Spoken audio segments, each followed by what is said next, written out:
യേശയ്യാ പ്രവാചകൻ്റെ പുസ്തകം അധ്യായം 51. സിയോന് ആശ്വാസം. കർത്താവിനെ അന്വേഷിക്കുന്നവരെ, രക്ഷ തേടുന്നവരെ, എൻ്റെ വാക്ക് കേൾക്കുവിൻ. നിങ്ങളെ വെട്ടിയെടുത്ത പാറയിലേക്കും നിങ്ങളെ കുഴിച്ചെടുത്ത ഖനി ഗർഭത്തിലേക്കും നോക്കുവിൻ. നിങ്ങളുടെ പിതാവായ അബ്രാഹത്തെയും നിങ്ങളെ വഹിച്ച സാറായെയും നോക്കുവിൻ. അബ്രാഹം ഏകനായിരിക്കെ ഞാൻ അവനെ വിളിച്ചു, ഞാൻ അവനെ അനുഗ്രഹിച്ചു. അവൻ വർദ്ധിച്ച് പെരുകി. കർത്താവ് സിയോനെ ആശ്വസിപ്പിക്കും, അവളുടെ വിജനപ്രദേശങ്ങളെ സാന്ത്വനപ്പെടുത്തും. അവളുടെ മരുപ്രദേശങ്ങളെ ഏദൻ പോലെയും മണലാരണ്യങ്ങളെ കർത്താവിൻ്റെ തോട്ടം പോലെയുമാക്കും. സന്തോഷവും ആനന്ദവും നന്ദി പ്രകടനങ്ങളും ഗാനാലാപങ്ങളും അവളിൽ നിറയും. എൻ്റെ ജനമേ, എൻ്റെ വാക്ക് കേൾക്കുവീൻ. എൻ്റെ രാജ്യമേ, എനിക്ക് ചെവി തരുവീൻ. എന്നിൽ നിന്ന് ഒരു നിയമം പുറപ്പെടും. എൻ്റെ നീതി ജനതകൾക്ക് പ്രകാശമായി ഭവിക്കും. ഞാൻ വേഗം അവരെ മോചിപ്പിക്കും. എൻ്റെ രക്ഷ കടന്നു വരുന്നു. എൻ്റെ കരം ജനത ഭരിക്കും. തീരദേശങ്ങൾ എന്നെ കാത്തിരിക്കുകയും എൻ്റെ ഭരണം ആഗ്രഹിക്കുകയും ചെയ്യുന്നു. നിങ്ങൾ മുകളിൽ ആകാശത്തേക്കും താഴെ ഭൂമിയിലേക്കും നോക്കുവീൻ. ആകാശം പുക പോലെ അപ്രത്യക്ഷമാകും, ഭൂമി വസ്ത്രം പോലെ പഴകും, അതിലെ നിവാസികൾ കൊതുക് പോലെ ചത്തുപോകും. എന്നാൽ ഞാൻ നൽകുന്ന രക്ഷ നിത്യമാണ്, മോചനം അനന്തവും. ന്യായമറിയുന്നവരും എൻ്റെ നിയമം ഹൃദയത്തിൽ സൂക്ഷിക്കുന്നവരുമായ ജനമേ, എൻ്റെ വാക്ക് കേൾക്കുവീൻ. മനുഷ്യരുടെ നിന്ദനത്തെ ഭയപ്പെടുകയോ ശകാരങ്ങളിൽ സംഭ്രമിക്കുകയോ വേണ്ട. വസ്ത്രം പോലെ ഇരട്ടവാലനും കമ്പിളി പോലെ പുഴുവും അവരെ തിന്നൊടുക്കും. എന്നാൽ ഞാൻ നൽകുന്ന മോചനം നിത്യമാണ്, രക്ഷ തലമുറകളോളം നിലനിൽക്കും. കർത്താവിൻ്റെ ഭുജമേ, ഉണരുക, ഉണർന്ന് ശക്തി ധരിക്കുക. മുൻകാല തലമുറകളെ, പൂർവ്വകാലങ്ങളിലെ പോലെ ഉണരുവീൻ. റാഹാബിനെ വെട്ടിനുറുക്കിയതും മഹാസർപ്പത്തെ കുത്തിപ്പിളർന്നതും അങ്ങല്ലേ. അത്യഗാധത്തിലെ ജലത്തെ വറ്റിച്ചതങ്ങല്ലേ. മോചിതർക്ക് കടന്നു പോകാൻ സമുദ്രത്തിൻ്റെ ആഴത്തിൽ പാതയൊരുക്കിയതും അങ്ങല്ലേ. കർത്താവ് വീണ്ടെടുത്തവർ സിയോനിലേക്ക് ഗാനാലാപത്തോടെ തിരിച്ചു വരും. നിത്യമായ ആനന്ദം അവർ ശിരസിൽ ചൂടും. സന്തോഷവും ആഹ്ലാദവും അവരിൽ നിറയും. ദുഃഖവും നെടുവീർപ്പും അവരെ വിട്ടുപോകും. ഞാൻ തന്നെ നിന്നെ ആശ്വസിപ്പിക്കുന്നവൻ. മരണമുള്ള മനുഷ്യനെയും തൃണസദൃശനായ മനുഷ്യസന്തതിയെയും നീ എന്തിന് ഭയപ്പെടണം? ഭൂമിക്ക് അടിസ്ഥാനമിടുകയും ആകാശത്തെ വിരിക്കുകയും ചെയ്ത നിന്റെ സൃഷ്ടാവായ കർത്താവിനെ നീ മറന്നു കളഞ്ഞോ? നിന്നെ നശിപ്പിക്കാൻ വരുന്ന പീഡകൻ്റെ ക്രോധത്തെക്കുറിച്ച് നീ നിരന്തരം ഭയപ്പെടുന്നതെന്തിന്? നിന്റെ പീഡകൻ്റെ ക്രോധം എവിടെ? അടിമകൾ വേഗം മോചിതരാകും. അവർ മരിക്കുകയോ പാതാളത്തിൽ വീഴുകയോ ഇല്ല. അവർക്ക് ആഹാരം മുടങ്ങുകയില്ല. തിരമാലകൾ അലറും വിധം കടലിനെ ശോഭിപ്പിക്കുന്ന നിന്റെ ദൈവമായ കർത്താവാണ് ഞാൻ. സൈന്യങ്ങളുടെ കർത്താവ് എന്നാണ് എൻ്റെ നാമം. ആകാശത്തെ പിരിച്ചും ഭൂമിക്ക് അടിസ്ഥാനമിട്ടും സിയോനോട് നീ എൻ്റെ ജനമാണെന്ന് പറഞ്ഞും എൻ്റെ വചനം നിന്റെ അധരങ്ങളിൽ ഞാൻ നിക്ഷേപിച്ചിരിക്കുന്നു. എൻ്റെ കരത്തിൻ്റെ തണലിൽ ഞാൻ നിന്നെ മറച്ചിരിക്കുന്നു. ക്രോധത്തിൻ്റെ പാനപാത്രം കർത്താവിൻ്റെ കരത്തിൽ നിന്ന് വാങ്ങിക്കുടിക്കുകയും പരിഭ്രാന്തിയുടെ പാനപാത്രം മട്ടുവരെ ഊറ്റിക്കുടിക്കുകയും ചെയ്ത ജെറുസലേമേ, ഉണരുക, ഉണർന്നെഴുന്നേൽക്കുക. അവൾ പ്രസവിച്ച പുത്രന്മാരിൽ ആരും അവളെ നയിക്കാനില്ല. അവൾ പോറ്റിയ പുത്രന്മാരിൽ ആരും അവളെ കൈപിടിച്ചു നടത്താനില്ല. ഈ 2 നൈർഭാഗ്യങ്ങളും നിനക്ക് ഭവിച്ചിരിക്കുന്നു. ആര് നിന്നോട് സഹതപിക്കും? ശൂന്യതയും നാശവും പഞ്ഞവും വാളും ആര് നിന്നെ ആശ്വസിപ്പിക്കും?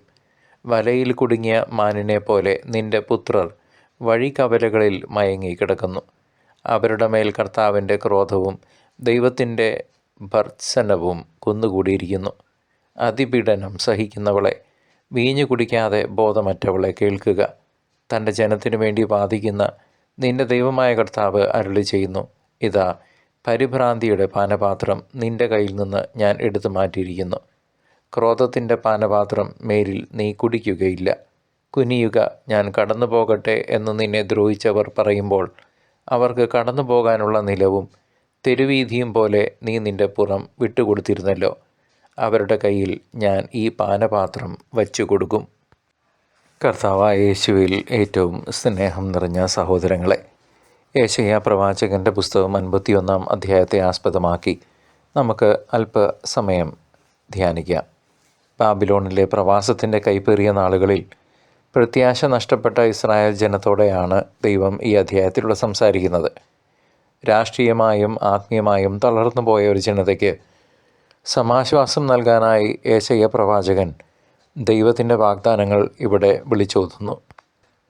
അബ്രഹാമിനെയും സാറായെയും ദൈവം എങ്ങനെ അനുഗ്രഹിച്ചുവെന്ന് ഓർമ്മിപ്പിച്ചുകൊണ്ട് ശൂന്യമായി കിടക്കുന്ന സിയോനെ ദൈവം വീണ്ടും ഏദൻ തോട്ടം പോലെ ആക്കുമെന്ന് ഇവിടെ പ്രവചിക്കുന്നു.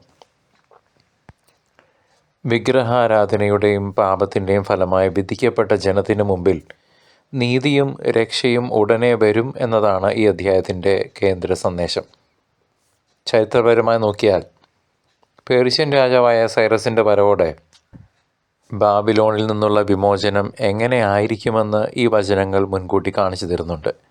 കർത്താവിൻ്റെ കരം ഉണരണമേ എന്ന നിലവിളിയും അതിനുത്തരമായി ദൈവം നൽകുന്ന ധൈര്യവും പ്രവാസികൾക്ക് വലിയൊരു ആത്മവിശ്വാസമാണ് അന്ന് നൽകിയത്.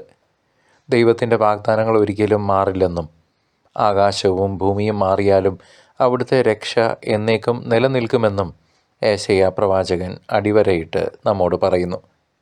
പ്രിയ സഹോദര സഹോദരി, ഈ അധ്യായത്തിൽ വെളിപ്പെടുന്ന യെശയ്യാ പ്രവാചകൻ്റെ വ്യക്തിത്വം കർത്താവിൻ്റെ വാക്കുകളിൽ പൂർണ്ണമായി വിശ്വസിക്കുന്ന ഒരു ഉറച്ച ദൈവദാസൻ്റേതാണ്, ദൈവദാസിയുടേതാണ്. ജനത്തിൻ്റെ ഭയത്തെ മാറ്റാൻ വേണ്ടി വളരെ ധീരമായും എന്നാൽ അങ്ങേയറ്റം കരുണയോടെയും സംസാരിക്കുന്ന പ്രവാചകനെയാണ് നമ്മളിവിടെ കാണുന്നത്. ദൈവകോപത്തിൻ്റെ പാനപാത്രം കുടിച്ചു തീർത്ത സിയോൻ്റെ അവസ്ഥയിൽ വ്യാകുലപ്പെടുന്ന പ്രവാചകൻ ദൈവത്തിൻ്റെ ശക്തിയെക്കുറിച്ച് ആർത്ത് പാടിക്കൊണ്ട് ജനത്തെ ഉണർത്താൻ ശ്രമിക്കുന്നു. പീഡകരുടെ ഭീഷണിയെ ഭയപ്പെടേണ്ടതില്ലെന്നും മനുഷ്യൻ വെറും പുല്ലുപോലെ വാടിപ്പോകുമെന്നുമുള്ള പ്രവാചകൻ്റെ വാക്കുകൾ അദ്ദേഹത്തിൻ്റെ അചഞ്ചലമായ വിശ്വാസത്തെയാണ് വിളിച്ചോതുന്നത്. ഇന്നത്തെ വിശ്വാസികളായ നമുക്ക് ഈ വചനങ്ങൾ നൽകുന്ന പാഠം വളരെ വലുതാണ്. പ്രതിസന്ധികളിൽ തളരാതെ നമ്മെ വിളിച്ചവൻ്റെ വിശ്വസ്തതയിൽ അഭയം പ്രാപിക്കണമെന്ന് ഈ വചനഭാഗം നമ്മെ ഓർമ്മിപ്പിക്കുന്നു. സങ്കടത്തിൻ്റെ നാളുകളിൽ, തകർച്ചയുടെ നാളുകളിൽ, രോഗപീഡ അനുഭവിക്കുന്ന നാളുകൾ അവസാനിക്കുമെന്നും ദൈവത്തിൻ്റെ ആശ്വാസം നമ്മുടെ ജീവിതത്തിലേക്ക് ഒഴുകിയെത്തുമെന്നും ഈ വചനഭാഗം നമുക്ക് ഉറപ്പ് നൽകുന്നു. കഷ്ടപ്പാടുകൾക്കിടയിലും ദൈവത്തിൻ്റെ നീതിക്ക് വേണ്ടി നിലകൊള്ളാനുള്ള വലിയൊരു ഉൾക്കാഴ്ചയാണ് യെശയ്യാ പ്രവാചകൻ നമുക്ക് പകർന്നു തരുന്നത്. സമകാലിക ലോകത്ത് നമ്മൾ നേരിടുന്ന പല വിധത്തിലുള്ള വെല്ലുവിളികളെ നേരിടാൻ ഈ അധ്യായഭാഗവും നമ്മെ പ്രാപ്തരാക്കുന്നു. ലോകത്തിൻ്റെ വിധികൾക്കും അനീതികൾക്കും മുകളിൽ പിതാവായ ദൈവത്തിൻ്റെ അന്തിമ വിധി വരും എന്ന സത്യം നാം ഒരിക്കലും വിസ്മരിക്കരുത്. പാപത്തിന്മേലുള്ള ദൈവത്തിൻ്റെ ക്രോധം ഭയാനകമാണെങ്കിലും അനുതപിക്കുന്ന ഹൃദയങ്ങൾക്ക് അവിടുന്ന് കരുണയുടെ കവാടങ്ങൾ തുറന്നിട്ടിരിക്കുന്നു എപ്പോഴും. ഭൗതികമായ സുരക്ഷിതത്വം തേടി അലയുന്ന ആധുനിക മനുഷ്യനോട് നിത്യമായ രക്ഷ ദൈവത്തിൽ മാത്രമാണെന്ന് ഈ പ്രവചനം ഓർമ്മപ്പെടുത്തുന്നു.